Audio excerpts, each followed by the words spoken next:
Les derniers matchs ont été joués, le tableau des huitièmes est connu. Maintenant, la vraie bataille peut commencer. Salut, bienvenue sur FBA, la chaîne sur laquelle nos passions se déchaînent. Aujourd'hui, nous faisons le débrief, non pas des matchs, mais plus de l'actualité autour de la CAN après ces derniers matchs de la phase de poule qui ont été joués. Ce fut une journée plutôt tranquille. Nous avons eu sur 4 matchs 3-0-0 et seul le Maroc a remporté son match 1-0, qualifiant par la même occasion la Côte d'Ivoire qui va prendre la place que la Zambie aurait eu en tant que meilleure troisième si elle avait fait au moins match nul. Hier, nous avons eu une cascade de licenciements et de démissions. Le coach gambien a démissionné. Les coachs algériens et ivoiriens ont été démis de leurs fonctions. Emers Faé qui prend le relais de la sélection ivoirienne. En ce qui concerne la sélection algérienne, aucune information n'a été donnée pour le moment. Gragoui, le sélectionneur marocain, a été suspendu 3 matchs, je crois, à cause de son altercation avec Chancel Bemba. Maintenant, le tableau des huitièmes de finale.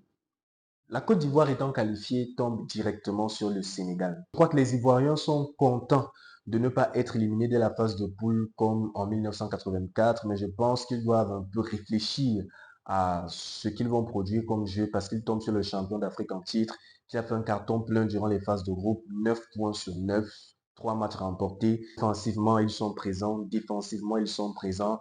Leur milieu de terrain est exceptionnel, il n'y a rien d'autre à dire. Donc, ils tombent sur une équipe que je pourrais qualifier de complète et c'est un challenge pour Emers Faé et Guy Demel qui doivent tenir cette équipe ivoirienne et faire un résultat pour que le cœur des Ivoiriens puisse être consolé un peu, mais ce sera encore très difficile face au Sénégal.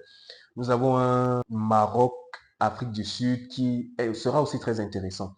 Le Maroc part largement favori au vu de la qualité de jeu qu'ils produisent. Ce sont des joueurs très techniques, qui se comprennent, qui s'entendent, qui jouent ensemble, qui on sent véritablement un groupe qui a envie de faire quelque chose. Et l'Afrique du Sud, également une équipe, un groupe où tout le monde se connaît, qui voudra faire un résultat. Ce sera un match très intéressant. Un des matchs que j'attends le plus, c'est le match entre le Cap-Vert et la Mauritanie. Parce que ce sont deux équipes qui veulent prouver qu'elles existent sur le continent. Deux équipes qui ont un jeu très intéressant.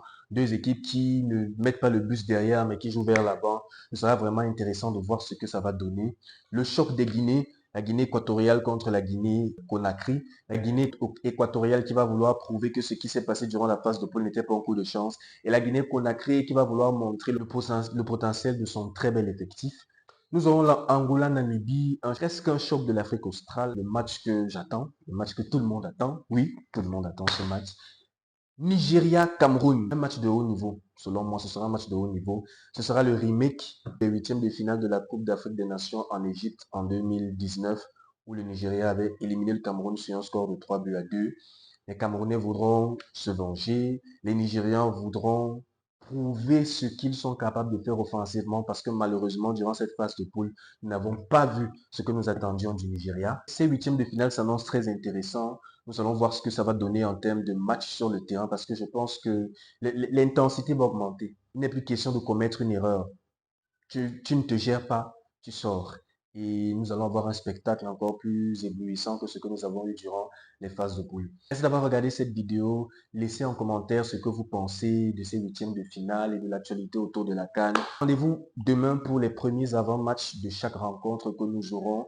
Et n'oubliez surtout pas que sur FBA, nous sommes sur la chaîne sur laquelle nos passions se déchaînent.